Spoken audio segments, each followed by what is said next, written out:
کہ آپ جلسہ پوسٹ پون کر دیں. انہوں نے میڈیا پہ یہ بات کی تو وہ چیز تو ختم ہو گئی. تو یعنی کہ علی امین صاحب کی بات کا یا جو بھی وہ دعویٰ کرتے ہیں کہ ہمیں اسٹیبلشمنٹ نے کہا اور پھر ہم نے جلسہ منسوخ کرایا، اس کی آپ نفی کرتے ہیں؟ نہیں، انہوں نے کبھی یہ نہیں کہا کہ ہمیں اسٹیبلشمنٹ نے کہا. انہوں نے کہا جی وزیر اعظم عمران خان، میں خود وہیں پہ تھا، ساری چیزیں سامنے ہوئیں اور وزیر اعظم عمران خان صاحب نے خود بلایا. کس طرح بلایا، کیسے بلایا، وہ ہمیں نہیں معلوم. لیکن عمر صاحب وہ تو یہ کہہ رہے ہیں علی امین صاحب کہ مجھ سے رابطہ ہوا تھا اور میں نے یہ پیغام آگے پہنچایا خان صاحب کو. دیکھیں انہوں نے، یا ظاہری بات چیف منسٹر وہ ہیں، پر پیغام یا جیل اتھارٹیز نے خان صاحب سے بات کی ہوگی. ابھی آپ خود اندازہ لگا سکتے ہیں کہ جیل اتھارٹیز نے خان صاحب کو جو انفارمیشن گئی ہے اس لیے انہوں نے کہا کہ اعظم خان سواتی صاحب اور بلواؤ ان کو بیرسٹر گور صاحب. اعظم خان سواتی صاحب کو آپ کو معلوم ہے ان کے اوپر کتنا تشدد ہوا، کیا کچھ ہوا، کس اذیت سے نہیں گزرے. بالکل. تو وہ ایک وائس ہے، پارٹی کی سینئر وائس ہے. ان کو بلایا، وہ پشاور میں تھے اس دن اور بیرسٹر گور صاحب اسلام آباد میں تھے. تو صبح کے وقت گئے، خان صاحب سے ملاقات ہوئی. صحیح ہے. اب اس میں تیسرا بھی ایک فریق ہے، وہ ہے گورنمنٹ، نون لیگ کی گورنمنٹ. ان کے بیرسٹر عقیل آئے جو لیگل میٹرز پہ ترجمان ہیں، انہوں نے پہلے دن تو سب ہر طرف یہی بات کی. ایک طرف پی ٹی آئی کو ان کے ورکرز جو ہیں وہ تانے مار رہے ہیں، لان تان کر رہے ہیں، اور ایک دن بعد حکومت جو ہے وہ میدان میں آتی ہے. حکومت کہتی ہے ہم نے ان کو پیغام پہنچوایا تھا، ہم نے یہ بات کی، کسی اور نے نہیں کی. ہم نے ان کو کہا کہ حالات خراب ہیں، ٹینشن کریٹ ہو جائے گی، ایک سٹریس والی کیفیت ہے، اس طرف یہ لوگ بیٹھے ہیں، ادھر وہ لوگ آ جائیں گے، خدا نہ خواستہ کوئی 9 مئی والی سچویشن نہ بنے. ہم نے ان سے فیور مانگی اور پی ٹی آئی نے ہمیں فیور دے دی. عموماً گھر میں بچوں کو آخر میں پتہ لگتا ہوتا ہے. اچھا کہ کیا گیم ہوئی ہے، بڑوں نے کیا کیا. میں وہی پوچھنا چاہنی ہوں عمر صاحب کہ ادھر بڑے دو کون تھے، کون سے؟ ایک بڑا تو خان صاحب ہیں، ایک بڑا تو خان صاحب ہیں. تو بس بات ختم ہو گئی. ٹھیک ہے. لیکن ایک اور چیز بھی ہے اس میں، جو دو فریقین ہیں، ایک مین پی ٹی آئی، ایک گورنمنٹ، اور تیسرے اسٹیبلشمنٹ کو بھی ہم رکھیں گے. کچھ لوگوں نے اس چیز کو سیلیبریٹ کرنا باقاعدہ شروع کر دیا. اس پہ وہ غائبانہ مٹھائیاں کھا لیں کہ پی ٹی آئی کا اسٹیبلشمنٹ کے ساتھ کوئی ہلکا پھلکا رابطہ ہوا ہے، پی ٹی آئی نے ان کو فیسیلیٹیٹ کیا ہے، تھوڑا فیور دیا ہے، اور وہ بھی بدلے میں کہیں نہ کہیں وہ گیو اینڈ ٹیک والا معاملہ کہیں ہلکا پھلکا چل جائے گا. اور اسی بات پہ گورنمنٹ کو ٹینشن بھی ہو گئی. گورنمنٹ کے وہ جس طرح سے منسٹرز اب بات کر رہے ہیں، ان کو بھی سٹریس پڑ گیا کہ یہ تو ان کی آپس میں پھر کہانی شروع ہو گئی ہے اور اب تو ہم پھر گئے ہی گئے. تو آپ نے تو ان کی امیدوں پہ پانی پھیر دیا، جن کو خوشیاں ہوئی ہوئی تھی کہ آپ لوگوں کی کچھ بات چیت، کوئی ہلکے پھلکے معاملات استوار ہوئے ہوئے. ہماری تو شفا صاحبہ کس سے بات چیت ہونی ہے؟ ہمیں تو، ہم لوگ آئین اور قانون پہ چلنے والے لوگ ہیں. مذاکرات کسی نے کرنے ہیں، وزیر اعظم عمران خان صاحب اڈیالہ جیل میں بیٹھے ہیں، جا کے ان سے بات چیت کر لیں، وہ ہمیں کیا. اور جو چیز ہوگی وہ ایک ٹرمز آف ریفرنس پہ ہوگی. ان کا واضح پیغام ہے، بارہا بار انہوں نے کہا ہے کہ آپ نئے الیکشن کرائیں. کیونکہ میں آپ کو یہ بحثیت طالب علم فائنینس اور اقتصادیات کا، اکنامکس کا، میں آپ کو کہہ سکتا ہوں ملک میں اقتصادی صورتحال بہت ابتر ہے. آپ کے مہنگائی بڑھ رہی ہے بے تحاشا، اور بھی بڑھے گی. بند ہو رہے ہیں کمپنیز بند ہو رہی ہیں. آپ کی جو بجلی کے بل ہیں، میں پرسوں اپنے حلقے میں تھا، اتوار کے دن، سوموار کو میں واپس آیا، مجھے اتوار کے دن ایک شخص آیا محنت کش تھا. اس نے کہا جی یہ 90,000 کا بجلی کا بل میں کیسے پے کروں، کیسے میں ادائیگی کروں؟ میں نے کہا جی قسطیں. اس نے کہا جی قسطیں کر کے کتنی قسطیں ہوں گی، میری تنخواہ اتنی نہیں ہے کہ میں دے سکوں. روزانہ عمر صاحب، روزانہ ایک نہ ایک خبر سامنے آتی ہے جس میں کہ کسی نے بجلی کے بل نہ جمع کرانے کی وجہ سے خودکشی کر لی. بالکل یہی بات ہے. میں ایک دوسرے گاؤں میں گیا، وہاں پہ ضعیف العمر ہمارے ساتھی، میرے والد صاحب کے ساتھی سارے بیٹھے ہوئے تھے. مجھے دیکھ کے بڑے خوش ہوئے. نے کہا جی ابھی آپ کی بات کر رہے تھے. گاؤں میں جو ماحول ہوتا ہے، شام کا ٹائم تھا، ان سے گپ شپ لگا رہے تھے. انہوں نے کہا جی ابھی ہم لوگ کہہ رہے تھے آپ کے ٹائم پہ 400-500 روپے بل ہوتا تھا، ابھی تو 14,000 ہے. اور جھولیاں اٹھا کے بدوائیں کر رہے تھے حکومت کو. تو میں یہ ان سے کہتا تھا، میں نے کہا جی کہ محنت کش اور غریب لوگوں کی جو بددعا ہوتی ہے وہ تو چپر پاٹ کے رب کے ہاں جو ہے وہ پہنچ جاتی ہے. اچھا، تو یعنی کہ آپ نے یہ کہہ دیا کہ کوئی بیک ڈور ٹاکس نہیں ہو رہی پی ٹی آئی کی، جو ہوگا سامنے ہوگا، ٹیبل پہ سب کے سامنے نظر آئے گا. اچھا، اب ایک تو چیز یہ ہو گئی کہ چلے 22 اگست کو تو جو بھی ہوا وہ چیپٹر کلوز ہو گیا، اگلی ڈیٹس آ گئیں اور اگلے جلسے جو ہیں ان کی ڈیٹس ہمارے پاس آ گئیں. اب 22 اگست کے بعد ایک عوام کا یا ورکر کا پی ٹی آئی کے اوپر یا پی ٹی آئی کی قیادت کے اوپر ٹرسٹ ڈیفیسٹ آیا. اور اس سے پہلے بھی حماد اظہر صاحب کا ایک استعفیٰ آیا جس میں انہوں نے کہا کہ ایک تو مجھے خان صاحب تک رسائی نہیں ہے، دوسرا ان کے خلاف ظاہر ہم ٹویٹر دیکھتے ہیں تو اس پہ بھی کیمپینیں چل رہی ہیں کہ بھئی Hammad Azhar should resign, Hammad Azhar should step down, اگر وہ فرنٹ سے لیڈ نہیں کر سکتے تو ان کو ہٹ جانا چاہیے. اس طرح اور بھی بڑے علی امین کے حوالے سے بھی اس طرح کی کبھی کبھی ٹویٹس آ جاتی ہیں. تو یہ جو ٹرسٹ ڈیفیسٹ ہے ورکر کا پی ٹی آئی کی قیادت پہ جو اس وقت باہر موجود ہے اور جس کے ہاتھ میں معاملات ہیں، یہ کتنا آپ کو لگتا ہے آپ لوگوں کے لیے بڑا چیلنج ہے؟ دیکھیں شفا صاحبہ، انسان کو ریئلسٹک ہونا پڑتا ہے. حماد اظہر صاحب کے خلاف جو کیسز ہیں آپ سوچ نہیں سکتے ہیں ان کے پیچھے کتنے لوگ پڑے ہوئے ہیں. مجھے معلوم ہے, میرا چھوٹا بھائی ہے, بہترین اس نے کام کیا ہے بحیثیت president, general secretary and acting president Punjab. ابھی بھی 14 اگست پہ ہر چیز کے باوجود وہ آیا ہوا تھا, خود اس نے لیڈ کیا, لاہور میں لیڈ کیا, اس کے بعد سوابی میں آئے ہوئے تھے وہ, اس کے بعد آپ کے اللہ بھلا کرے وزیر آباد میں میرے ساتھ تھے, وہ آئے تھے. تو کھلم کھلا وہ جہاں جہاں پہ بھی ہو سکتا ہے وہ لیڈ کرتا ہے اور بیہائنڈ دا سینز بھی کرتا ہے. نمبر 1 یہ بات ہے. اور آرگنائزیشن میں بھی ہی از اے ویری کمپیٹنٹ پرسن, اور بیسٹ آف لک ٹو ہم, اور انشاءاللہ وہ رہیں گے پی ٹی آئی کے ہائرارکی میں. ان کا استعفیٰ میں نے ایکسیپٹ نہیں کیا ایز سیکرٹری جنرل, نمبر 1, اور نہ ہی وزیر اعظم عمران خان صاحب نے, نمبر 1. نمبر 2 آپ آتے ہیں کہ ٹرسٹ ڈیفیسٹ کے بارے میں یا لوگ بات کہتے ہیں. میرا صرف ایک سوال ہے. جس وقت گولے چل رہے ہوتے ہیں نا, جس وقت ٹیئر گیس شیلنگ آ رہی ہوتی ہے, جس وقت پتھراؤ پولیس کر رہی ہوتی ہے, جس وقت ربر بلٹ چل رہے ہوتے ہیں, تو اس جگہ پہ شانہ بشانہ کتنے لوگ تھے؟ میں نے تو کھائے نا. آپ نے تو کھائے, بالکل. ہمارے ساتھ جو تھے, جو لوگ ہوتے ہیں جو سب سے زیادہ بات کرتے ہیں نا, جو میں کہتا ہوں بھائی آؤ پھر آؤ میرے ساتھ کھڑے ہو. لیکن عمر صاحب وہ ورکر تو آتا ہے نا. نہیں, وہ میں کہتا ہوں جو پھر کھانے والا ہے وہ کھڑا ہو.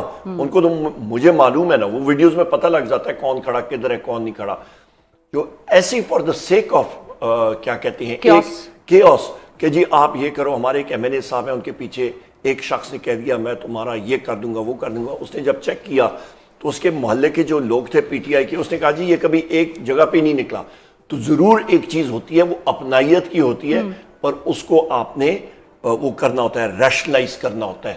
لیڈرشپ ان حالات میں, پنجاب میں جس طرح ہمارے لوگوں نے کنونشنز کیے, جلسے کیے, باہر نکلے, فنکشنز پہ نکلے, چھوٹے لیول پہ, آپ سوچ نہیں سکتی ہیں شفا صاحبہ, جو پنجاب پولیس وہ درندہ فورس ہے, وہ ایک کرپٹ اور درندہ فورس ہے. وہ پی ٹی آئی لوگوں کے گھروں میں جا کے جو چیزیں توڑتی ہے, ان کو یہ چیز, وہ کہتے ہیں نا, وہ اس چیز پہ ہل گئے تھے, وہ سمجھتے تھے یہ چیز ہوگی, تو وہ اسی مائنڈ سیٹ کے ساتھ وہ کچے کے علاقے میں چلے گئے.